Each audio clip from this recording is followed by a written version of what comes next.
in a cynical America. I believe in an optimistic America that is making progress. Well, you saw it right there. President Obama brought some campaign-like fervor to the Show Me State today. Good afternoon. I'm Brittany Pieper. And I'm Jim Rick. Thanks for joining us. He arrived in Kansas City last night, had a barbecue dinner, and then this morning he started pushing for improvements in the economy and challenging Congress to do something. KOMU8's Leanne Denyer went to Kansas City today. She heard the speech, and she is now here in the studio with more on the president's message. During his speech today, he focused on the growth of the American economy. Those areas included job creation, minimum wage, and student loan debt. All of these improvements, he says, point to an improving the living standards, for middle-class America. Thank you. Hundreds of supporters made sure President Obama felt welcome at the Uptown Theater. The president spoke about the economy and specifically the issues faced hardest by middle-class American families. It starts not from the top down, it starts from the middle out, the bottom up. The president spoke to those wanting to retire one day, and college students, he says, shouldn't be weighed down by loan debt. His tone was playful throughout. It ain't right. Not only is it not right, it ain't right. While the president spoke candidly, he spoke firmly, especially against a Congress he says has shot down ideas to solve some of the nation's biggest problems. You are doing your part to help bring America back. You're doing your job. Imagine how much further along we'd be, how much stronger our economy would be if Congress was doing its job too. His message reflected the same positivity seen with a low unemployment rate and more jobs. I don't have time to be cynical. Hope is a better choice. That's what I need you for. Thank you very much, everybody. God bless you. Obama also touched on how in order for America to move forward, it will have to take more than the work off of him and Congress, but also the American public. After the president's remarks, supporters who had the chance to listen to him said they felt empowered. Some of the earliest supporters arrived last night to make it to his speech today. By the end of the short remarks, some said they felt motivated to demand action from Republicans in Congress. One college student says his speech made her feel hopeful, while some protesters argue the president's speech did not cover important issues like the fighting in Gaza. Oh, it was incredible. It was just such a diversity of people in the crowd. His speech was so optimistic. I feel like a lot of people were getting revved up about what he was talking about. I have some relatives who have died in the hospitals. Israel is targeting hospitals and schools, a UN designated school. And a lot of the American people don't really realize that they're not just attacking Hamas, they're actually attacking civilians. At least a few dozen protesters showed up for the event. The president left Kansas City this afternoon. Senator Claire McCaskill and several other senators introduced legislation today to tackle sexual assaults on college campuses.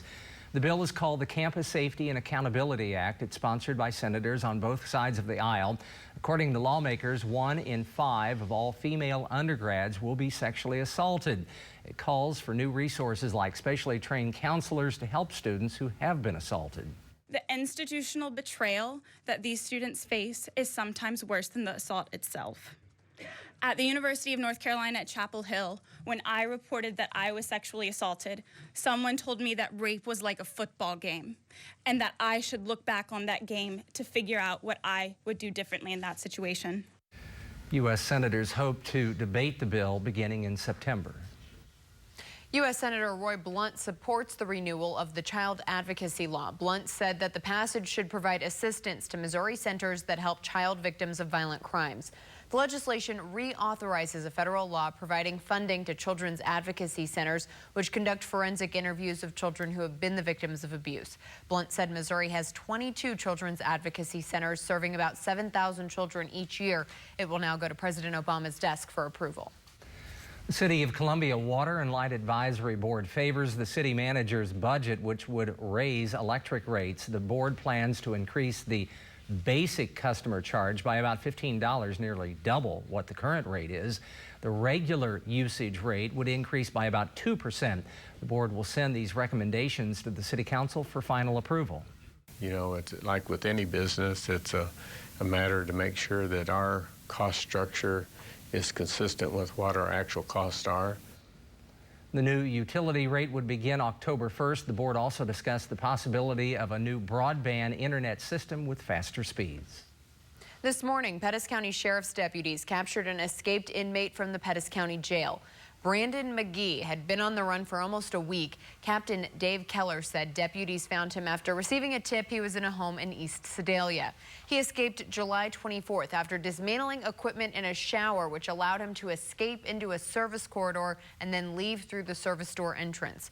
Keller said McGee will be charged with escaping custody, and he was originally being held in jail for credit card fraud. Jefferson City Police arrested a man last night for firing a gun into the air during an argument. Police say they arrested 32-year-old Joseph Garcia for unlawful use of a weapon and unlawful possession of a firearm by a felon. Police say witnesses reported seeing Garcia in a fight with two women. One was his girlfriend. Witnesses say they watched him shoot the pistol in the air.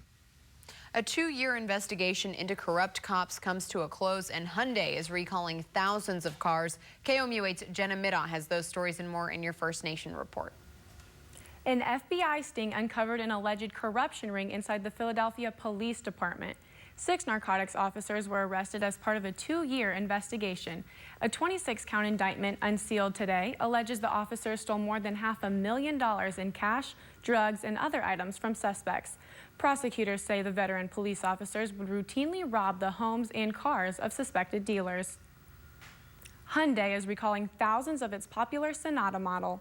The recall covers over 800,000 cars from the 2011 to the 2014 model years. Hyundai says the automatic transmission cable can separate from the shift lever. If that happens, the lever may not show the right gear, making a crash more likely. NASA's Opportunity rover set a new off-Earth record. After spending a decade on Mars, it has logged more than 25 miles on the surface of the red planet. Opportunity surpassed the benchmark set by Russia's probe on the moon in 1973. Earlier this year, it discovered evidence of fresh water once pooled on the surface of Mars. And that's your first look around the nation. 90 Palestinians died today from Israeli airstrikes. Targets included a school and 2 homes. Also, Israeli artillery battered buildings along the Gaza border. The conflict is in its 4th week. More than 1,200 Palestinians have been killed. Israel has lost 53 soldiers and 3 civilians. Today, Secretary of State John Kerry arrived in India to discuss global trade reforms. It would open markets to U.S. companies. He may also discuss the latest round of sanctions against Russia. India is a major buyer of Russian military goods. And a landslide in India has killed at least 10 people and more than 150 are missing. This morning, a wall of mud hit a village. First responders began digging survivors out. Much of the village was washed away. The weather can't get much better, and it's not going to change much either, so let's check in with Rosie for the details. Thank you, Brittany. We had gorgeous conditions again today. The only people who have better weather than we do are our neighbors down in the southwestern corner of the state. That's because they're lucky ducks today. They're getting some rain. We're needing it pretty badly here in mid-Missouri. By today, we're almost 4 inches behind where we need to be for this time of the year, and we do expect summer to get a bit more dry, but we're really starting to hit a dry period now. Because of that rain, it's affected overall temperatures this afternoon. So Columbia sitting at the exact same temperature at this time that it was at 5 p.m. yesterday. However, counties to the north are just a little bit warmer at this time than we were yesterday. Counties to the south are just a hair cooler. Should be looking at slightly increased cloud cover for the next few hours. It's still going to be a beautiful forecast ahead, but how's the start of August looking? I'll give you all the latest details into what you need to expect in the next 8 days in total. That's coming up in just a few minutes. Rosie, thank you very much. And your health dementia is now leading to other issues among the elderly. And right now you're taking a live look over the Missouri River at Rocheport. Beautiful day out there. It's 5:08 and this is KOMU 8 News First at 5, coverage you can count on.